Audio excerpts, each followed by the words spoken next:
Order! Order! You are an incorrigible delinquent at times.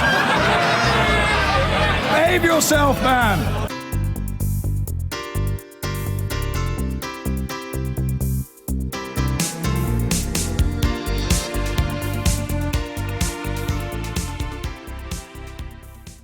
Now I'm joined by Jeremy Corbyn, here earlier than you might expect because he needs to get to the cenotaph. And Mr Corbyn, you're not going by yourself this year, you're bringing one of your constituents. Just tell us about that. Bringing an old friend of mine, George Durack, who was in the 7th Armoured Brigade in the Second World War in North Africa, came back to Britain, worked in the post office all his life as a postal delivery worker, very active in his union, very active member of the Labour Party, very much in favour of a left and peace agenda in society, a very close and dear old friend of mine. He's now aged 92. And he's I brought him on. He's 92 and he's a peace activist. And he's a peace activist, and he's a very proud member of the Labour Party and indeed a former councillor in my borough. He's a great friend of mine and I wanted to bring George along today. Now, we're talking in the context, of course, of the aftermath of Donald Trump's election victory. You said this week that you could understand the anger of many of those people who voted for Trump. What do you think it's based on? Is it based on anti-immigrant feeling or is it based on economic failure? It's anger and left behind America. Michael Marr has portrayed this very well in his films. He talks about left behind America in Ohio and all the Rust Belt states of the United States, where corporate America has deindustrialized, made huge profits out of it, and as Bernie Sanders pointed out, put those profits in tax havens elsewhere and left those communities to rot.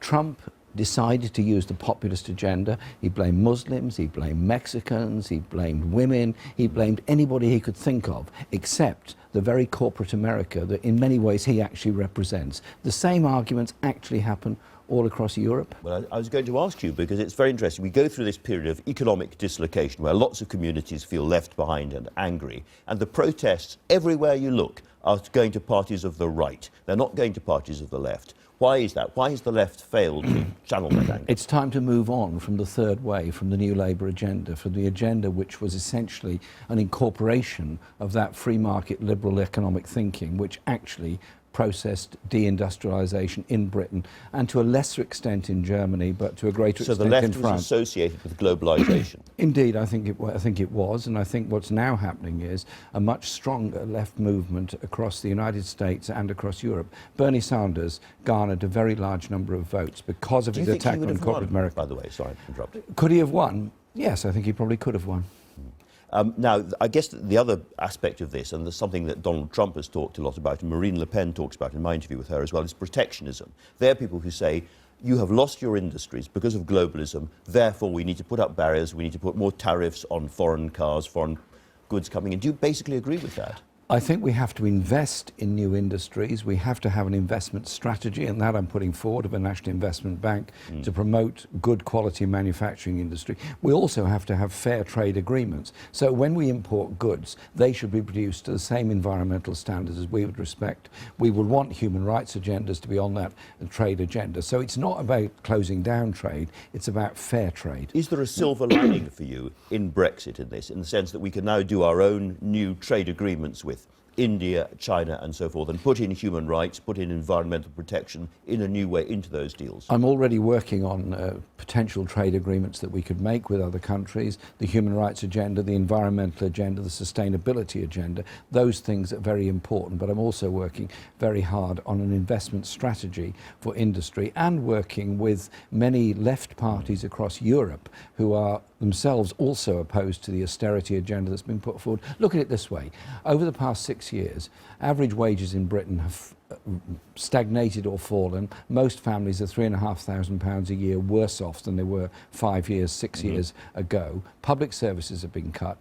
What is the achievement of 6 years of austerity other than cut public services, hospital waiting lists, overcrowding in so many places? We need an investment agenda. We need to go forward on the idea that the public intervention actually can grow our economy, not stagnate it. Now, you've talked about Donald Trump demonising foreigners, including, of course, South Americans and Hispanics. Your own wife is Mexican, so this must feel fairly personal to you. And yet, as a possible future Prime Minister, you may well have to deal with Donald Trump. I wonder how you feel about that. I'm looking forward to the conversation between my wife and Donald Trump. She is a proud Mexican and she's proud to live here as well. And all of us want to live in a world where you actually tolerate and deal with each other. Now, Sorry, can I just ask you how she and her family feel about the possibility of a wall going up between Mexico and the United States? Absolute anger and outrage. Donald Trump should grow up and recognise the American economy actually depends on migrant labour. Last year they had a day without Mexicans. They certainly noticed it. And I think the treatment of Mexico by the United States, just as much as his absurd and abusive language towards Muslims, is something that has to be challenged and should be challenged. Now, he has been highly successful, obviously, in channeling this anger, and it is partly directed against immigration. And what you have said suggests that you think that voters who go along with that have been conned or fooled or a victim of false consciousness or something. Is that not slightly patronising? No, it's not patronising at all. I just think that the blame should be put where it belongs, and that is the corporate investment decisions that have done so much damage to industry all over Europe, including obviously in Britain, but particularly in France and other countries in Europe. But we also have to be aware that we have to deal with the undercutting. Len McCluskey made some very good points about this last week, that companies that bring in wholesale migrant labour to destroy local working agreements, destroy trade union recognition, undercut wages, that's got to end. That's why I've supported the Agency Workers Directive, and why in the referendum campaign I made a great deal of emphasis on the question of posting of workers, which is where you bring a group of workers from here, put them here in order to destroy local working arrangements. And also where there's been a big impact on communities, it's local government that needs to be properly funded in order to deal with the needs.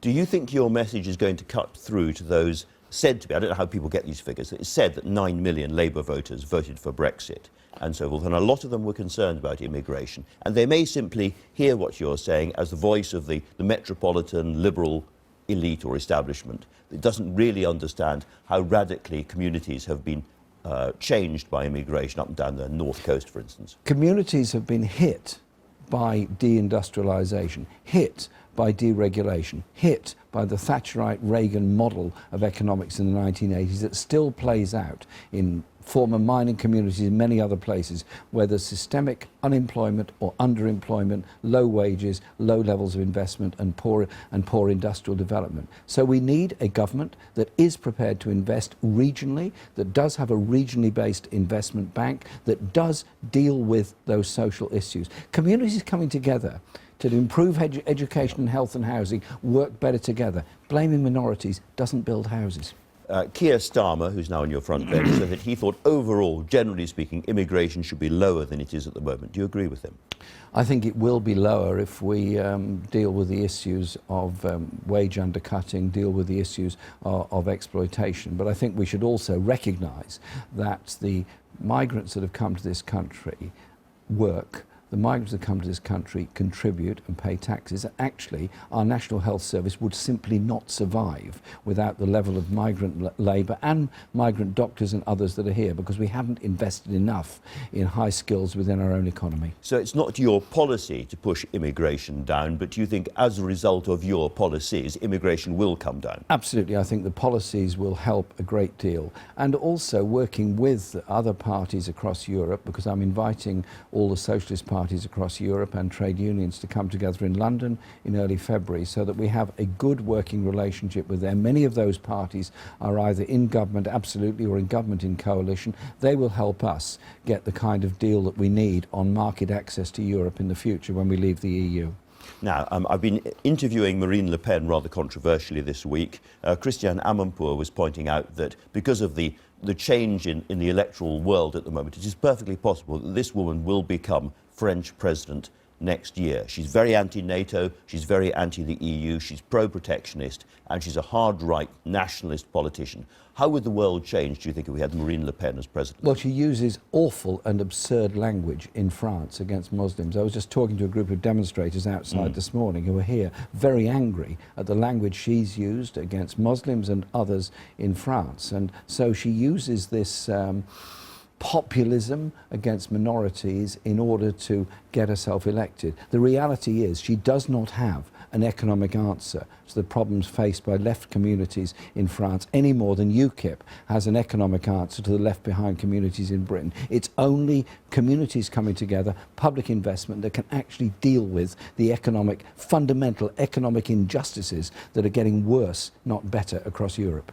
Now, UKIP distanced themselves. You mentioned UKIP just now from the National Front, but Marine Le Pen said in the interview that she sees the two of them as being quite similar in many ways. Do you agree with that? I think they probably are, because they both attempt the same shallow, populist, nasty appeal. Because once you let this nasty thing out of the box called xenophobia and intolerance, it's very hard to put it back. It's up to the left, it's up to the democratic forces in society to say the only way forward is societies coming together. The only way forward is to build institutions like the National Health Service, the same approach we should take towards industrial development in our own country.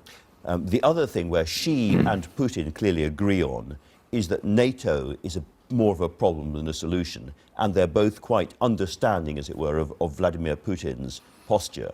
What do you think about that? Well, I have many, many criticisms of Putin, of the human rights abuses in Russia, and of the militarization of society. However, I do think there has to be a process that we try and demilitarize the border between what are now the NATO states and Russia, so that we drive apart those forces, keep them further apart, in order to bring about some kind of accommodation. We can't descend into a new Cold War. Absolutely. But do you think, to put it very simply, Trump is good for the Russian relationship, at least? Well, I'm not quite sure of Donald Trump's personal economic relationship with Russia, but he clearly thinks he can have a good relationship with Putin on the basis that Putin is a strong leader. It's not strong leaders, it's about strong movements towards coexistence and towards peace. We seem to be moving back to the language of the 1990s, when the Organisation for Security and Cooperation in Europe should have been the preeminent grouping. Maybe that grouping could be, alongside the Council of Europe, a forum by which relations can be improved with Russia. But we do have to condemn the human rights abuses in Russia. We do have to condemn many aspects of Russian foreign policy. Can I come back to the big domestic issue at the moment, which is Article 50, and when that's triggered? Because there's been some confusion. Your party and your front benchers have said that they will not block Article 50 in the House of Commons, but they expect that to be something that they can amend and debate. So there's lots of things has been suggested in the press are red lines for you about worker protection and so forth. Can I ask you straightforwardly, if you don't get Article 50 amended as you would like it, or Theresa May's Brexit policy amended as you would like it, would you block Article 50 in the House of Commons? We respect the referendum. We voted for the referendum. The result was the result we got. It wasn't the one we wanted, but we have to respect it. Therefore, there's going to be a departure from the European Union. As I pointed out, there's going to be relations with Europe in the future. That's why I'm building these close relationships with socialist parties across Europe. We will demand that we have market access, workers' protection, consumer protection, environmental protection, justice issues through the European Court. We will not frustrate the bringing in of Article 50, but we will be holding the government to account on it during the process up to March, when Article 50 starts, but also during the negotiating period. And the negotiating period means that we can go behind the wire as well and work with colleagues all across Europe to make sure that we do get market access. Half of Britain's exports go to Europe. So I come back to the point, if you can't, or you decide on a principled position, you will not block Article 50, so that will go through the House of Commons. How are you going to impose your red lines on Theresa May? Well, we will still be demanding in Parliament, we'll still be voting in Parliament, we'll still be building alliances in Parliament to demand the government stick to the points that I've laid out. And indeed, the court decision means that Parliament now has a role in this, obviously depending on the appeal, but we will continue demanding the whole point about market access and about workers' rights. During the referendum campaign, some of those on the Leave side said there was going to be a bonfire of regulations. They've kind of reduced the rhetoric on that a bit. I don't want any bonfire of regulations. I want the protections we've achieved through European Union membership to continue and be put into British law, and I want market access to Europe. One more local matter. The possibility of large members of what was militant, coming back into the Labour Party, people like Derek Hatt and Peter Taft and those kind of people, has been raised. I wonder what your attitude would be to having those people back inside the Labour Party. Well, if they're not in a prescribed organisation, then clearly people are free to join the party. If they are in an organisation that's on the prescription list, then they're not. That's a matter for the National Executive and our process. But look at it another way. There are now more than 550,000 individual members of the party. There are 3 million affiliated members of the party. There is a vast, actually, politically very broad and very diverse membership of the party, united on the idea that our party offers an economic alternative to left behind, to broken Britain, to poverty Britain. Your party's been growing. The numbers you're getting in the opinion polls across the electorate as a whole have not and have even fallen. When does that start to change? I think it's changing already, actually. Council by-election results are varied across the country, but I'll give an example, not so far away from here. In Wandsworth, 10% rise in the Labour vote last week, gains of a couple of seats in Scotland last month. We have varied results across the country, but I tell you this, we are putting forward an alternative economic strategy, a policy of social justice, attacking the government on the NHS, attacking the government on the underfunding of mental health services. And that's the points Richard Dannett made about the mental health conditions of former soldiers. We're for an inclusive society that actually cares for all, doesn't have anyone left behind. You need to get to the Cenotaph. Thanks very much indeed for talking to us. Thank you. I've been getting away with it all